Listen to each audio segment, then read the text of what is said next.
I don't keep pictures in my wallet. Never saw the point. Memories? Sure, I've got those. A picture can't capture the sound of my wife, Veronica, laughing when I told a bad joke, or the smell of her hair after she's been in the garden. Pictures are just still frames, and real life's too messy for that. But if I'd had a picture of us from our first anniversary, I'd have burned it last week. Why? Because I walked into the kind of mess no photo could fix. It started with a Monday, because of course it did. Mondays are where the universe likes to test your patience. The day was a meat grinder. A VIP client wanted extra security for his daughter's wedding, which translated to, please babysit drunk rich people in stilettos. I was halfway through convincing some hedge fund genius that, no, his ex wasn't hiding in the flower arrangements, when my phone buzzed. A text from Veronica. Running late, work thing, don't wait up. I didn't think much of it at the time. Late nights weren't unusual for her line of work. And I was used to being the husband who heated up leftovers and fell asleep to old action movies. But something about that text lingered. It wasn't what she said, it was how she said it.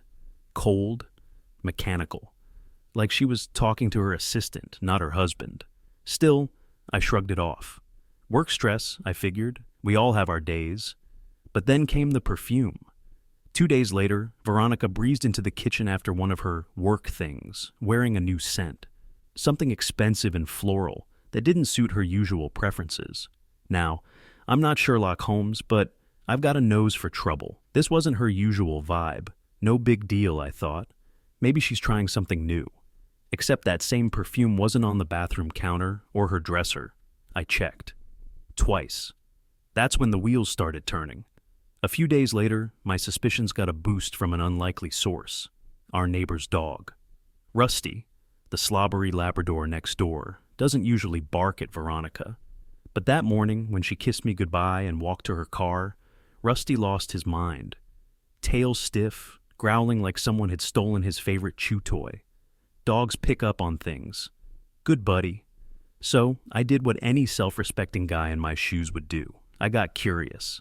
Not obsessed, not paranoid. Just curious. I started small. A glance at her laptop when she left it open on the dining table. Nothing incriminating. Then her phone, locked tighter than Fort Knox.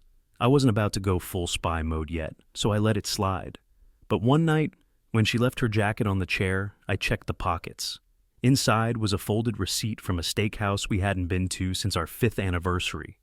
2 entrees, a bottle of wine, a $300 tab. That's when I stopped being curious and started being deliberate. I didn't confront her outright. I'm not the yelling type. No, I wanted to see how far this rabbit hole went before I kicked it shut. A buddy of mine, Bobby, runs a PI firm out of his garage. The man's a legend in the field of discreet surveillance and terrible coffee. I gave him a call. "Dominic, what's up?" Bobby answered, his voice thick with sleep. "I need a favor," I said. "You need muscle or dirt?" "Dirt. A lot of it." Within 48 hours, Bobby had what he called a starter pack. Photos of Veronica having lunch with a guy I didn't recognize. They weren't holding hands or anything, but the way he leaned in close, like he was whispering state secrets, it told me enough. Bobby handed me the folder with a sympathetic pat on the back. "Dominic, be careful," he said, his tone unusually serious. "Don't rush into action. I know how you are. You dive in head first, no matter the risk. But this? You've got to play it smart. Make it safe first, then act. Listen to me, like you did before, and all will be good." I nodded, though my stomach churned with anger and impatience. "I hear you, Bobby." "You want me to dig deeper?" he asked. "Not yet," I said. "Let's see if she digs her own hole first." That night, I made spaghetti. Her favorite, if I'm being generous. She came home late again, but this time I was ready. I poured her a glass of red wine and asked about her day. "Long," she said, swirling the wine like she was auditioning for a sommelier position. "Meetings, clients, you know how it is." "Must have been exhausting," I said. "Hope the steak was worth it." Her fork froze midair. "What steak?" "Come on, Veronica. The $300 wine pairing, ring any bells?" Her face was a masterclass in acting. Or maybe overacting. She laughed too loudly and waved it off. "Oh, that! It was a client meeting. Jack insisted on picking up the tab. You know how these things go?" Jack. The name meant nothing to me, but it was the way she said it. like she was trying to slip it past me without triggering an alarm. I didn't push. Not then. But inside, the alarm was already blaring. Next day, I dug deeper into the Bobby files. Jack Reeves, the mysterious steak enthusiast, was no stranger to Veronica. Ex-boyfriend, college sweetheart, and apparently back in town to stir the pot. And of course, I acted. How could I not? Veronica walked into the house at 9:45 p.m., her heels clicking across the hardwood floor like a metronome. She didn't expect me to be sitting there in the dark, a tumbler of bourbon in one hand and an envelope in the other. "Late night?" I asked, my voice calm, too calm. She froze for a second, her hand still on the strap of her purse. "Yes, sorry. Long meeting." I gestured toward the chair across from me. "Sit. We need to talk." Her eyes flickered with something. Annoyance, maybe, or fear. She set her purse down deliberately and slid into the seat, crossing her legs like she was about to give a presentation. "What's this about?" I tossed the envelope onto the table between us. It slid to a stop in front of her.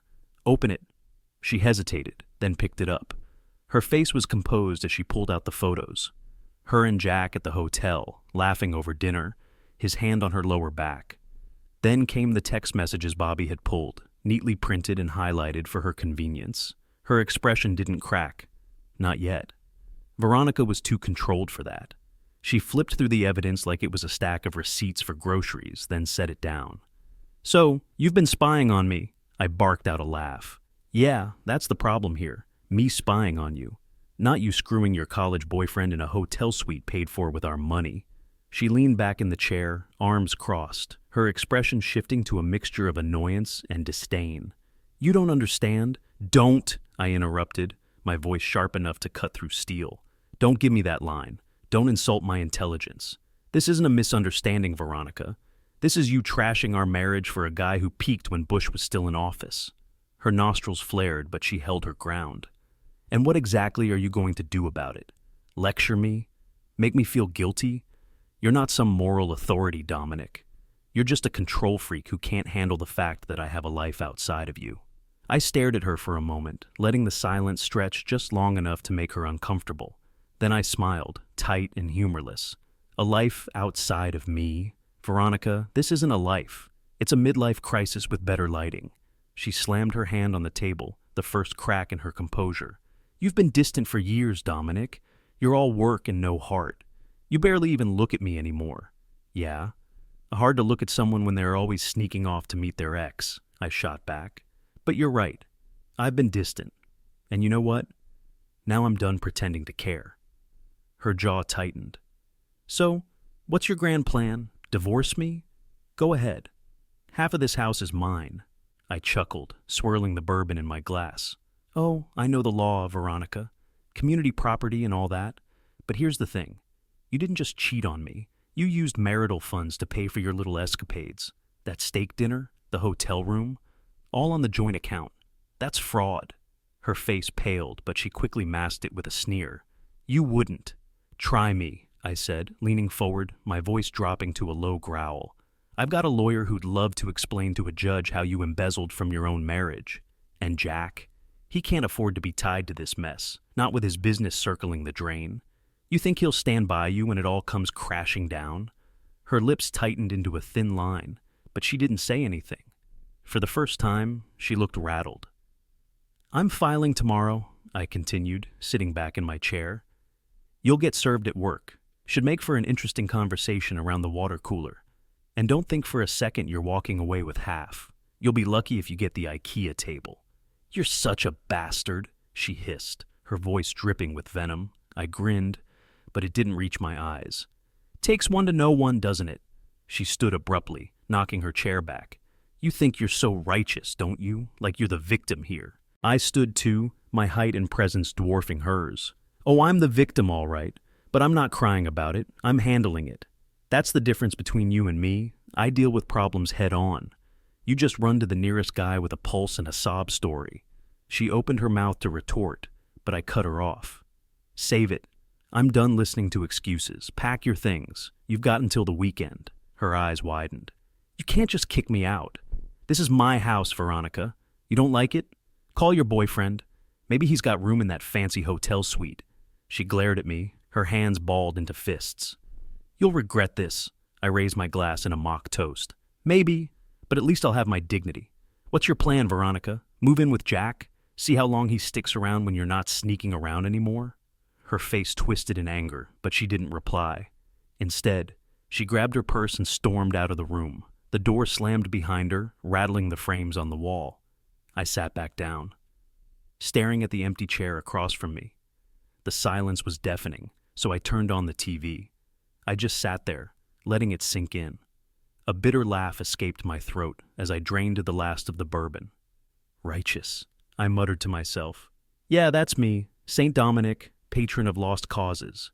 The humor was hollow, but it kept the pain at bay for a little while longer. For now, that was enough. Funny timing, the TV was playing Friends. Chandler was mid-scene, his voice dripping with that same brand of self-defense humor. If I'm gonna be an old, lonely man, I'm gonna need a thing. A hobby. Like building a boat. I shook my head, smirking despite myself. "Yeah, Chandler, same boat, buddy, same damn boat."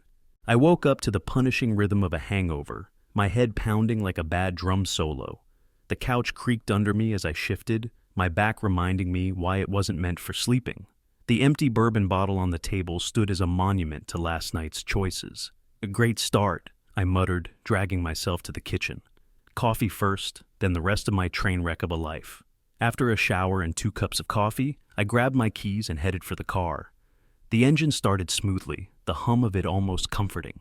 The day was crisp, the kind that usually cleared my head. But 10 minutes into the drive, something felt off. The steering wheel resisted slightly, as if it didn't want to obey. A faint rattling noise came from under the hood, growing louder with every turn. My grip tightened. "What now?" I muttered. The rattling turned into a grinding sound, and the wheel jerked hard to the left.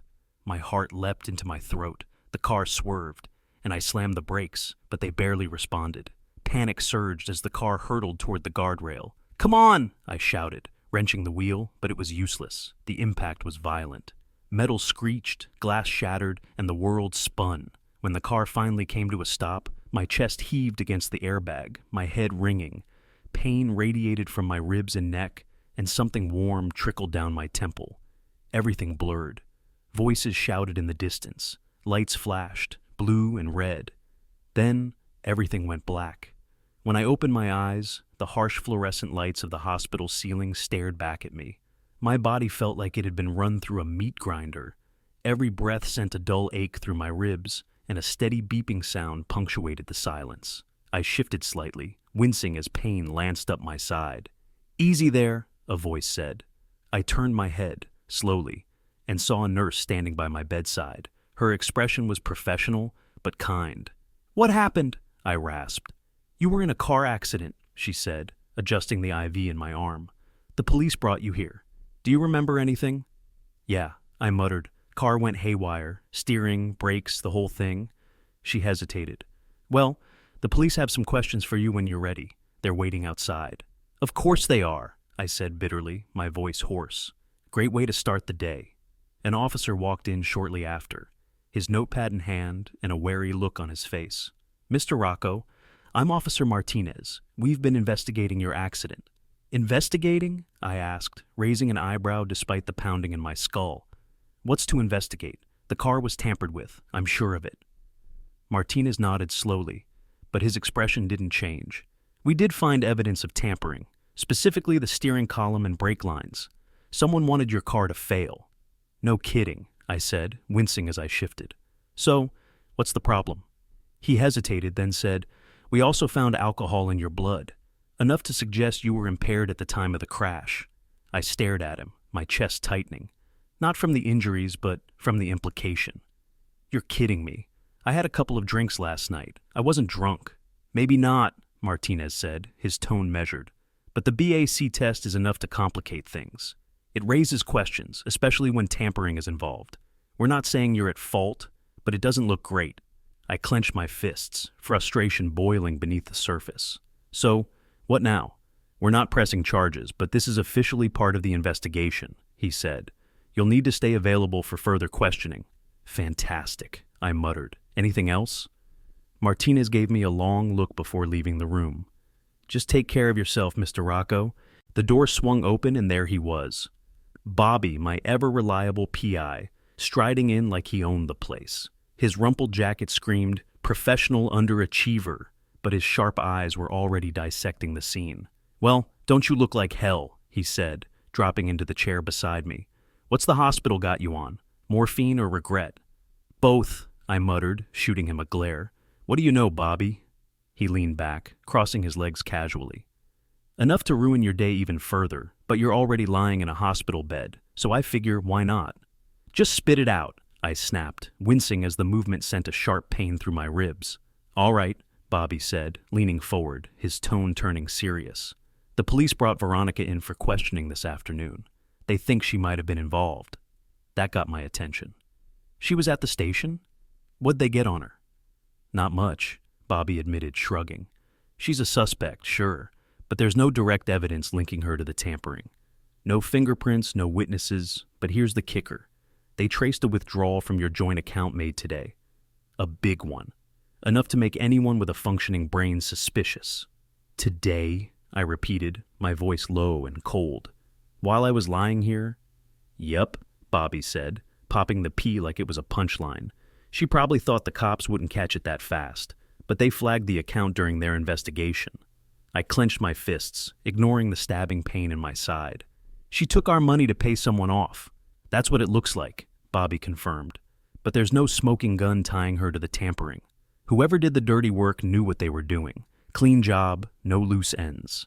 I thought about the woman I married, the one who used to look at me like I was her anchor, the late nights laughing over dumb jokes, her hands slipping into mine during storms like I was the safest place in the world. Now, that same hand had signed away our money, maybe even pointed the finger at me while planning to put me 6 feet under. "We said till death do us part," I muttered, my voice low and sharp. Guess she figured she'd speed up the schedule.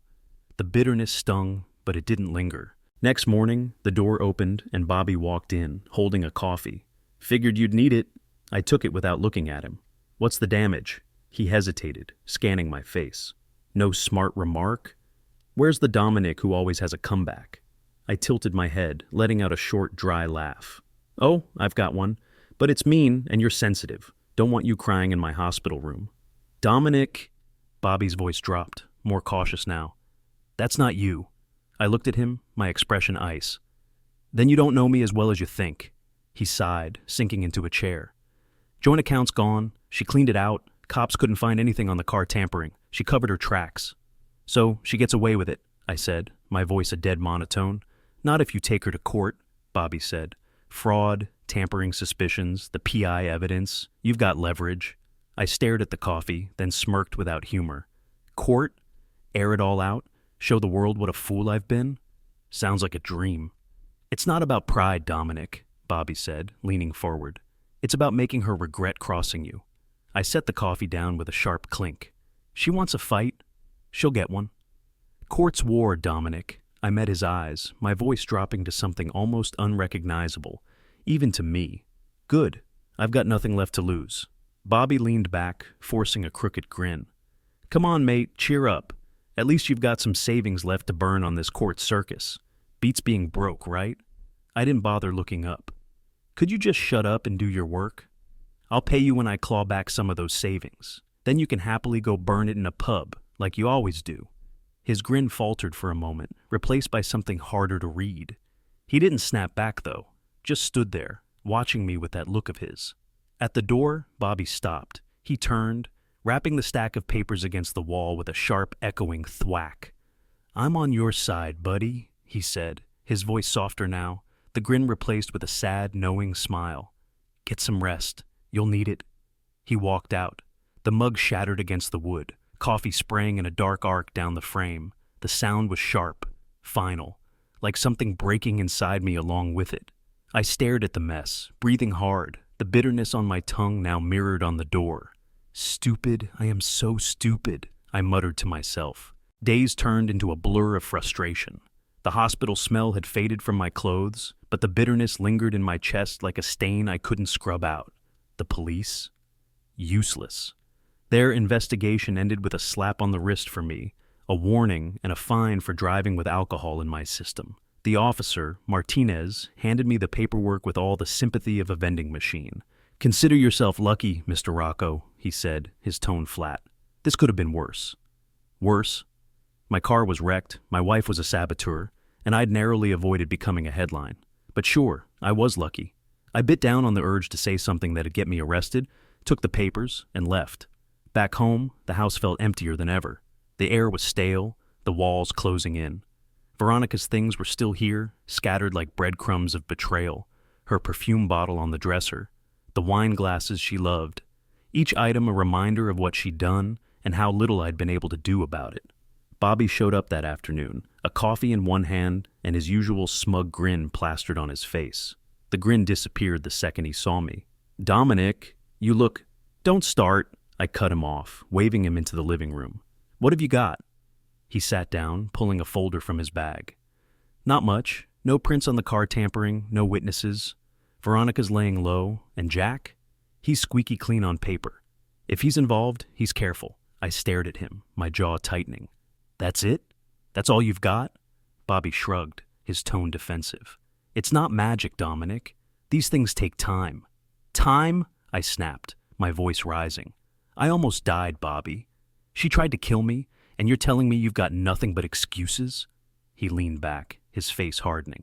"Hey, I'm doing the best I can here. Maybe if you'd hired me before all this blew up, we'd have something by now." I felt something snap. "Your best? Your best is a joke. A real PI would have had answers by now.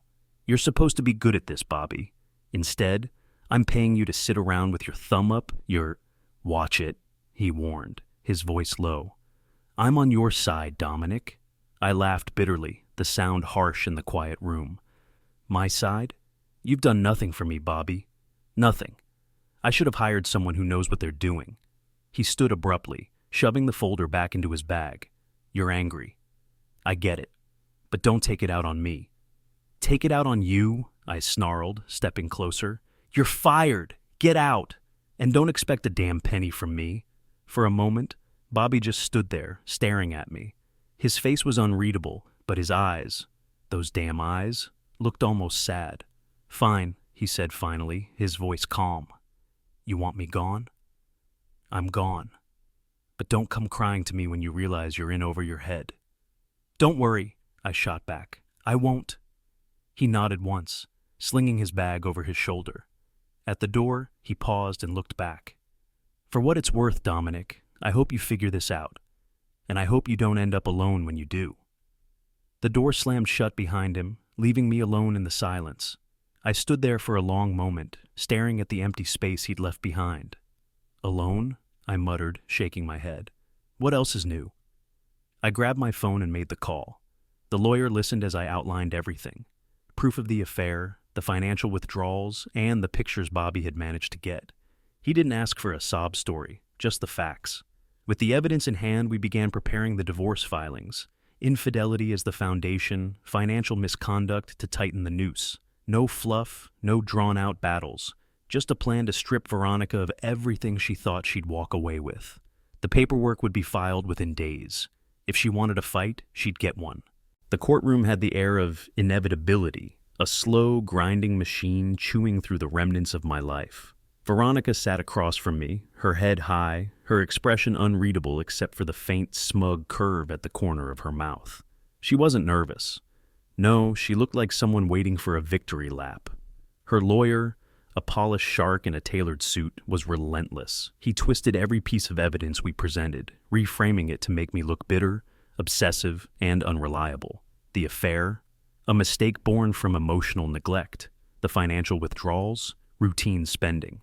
Even the hotel receipts were brushed aside as normal professional engagements, exaggerated by my paranoid assumptions. When it came to my accident, Veronica's lawyer didn't hold back. "Your Honor, let's not forget the incident where Mr. Rocco drove under the influence," he said, his voice dripping with feigned concern. "It raises questions about his judgment and credibility. How can we be certain he hasn't misinterpreted events out of anger or desperation?" The judge looked at me, her face neutral, but her eyes sharp, dissecting me like a specimen on a table. I opened my mouth to respond, but my lawyer rested a firm hand on my arm. "Let it go," he murmured. I clenched my jaw, swallowing the retort that burned on my tongue. Veronica didn't so much as glance in my direction. She just adjusted her watch, a subtle gesture that screamed confidence. She had me cornered, and she knew it. The judge's tone turned heavier, her words deliberate. Given the arguments presented, there's significant doubt surrounding the intentions and credibility of both parties. However, based on the evidence, Mrs. Rocco's financial activities are deemed to be consistent with professional expenditures.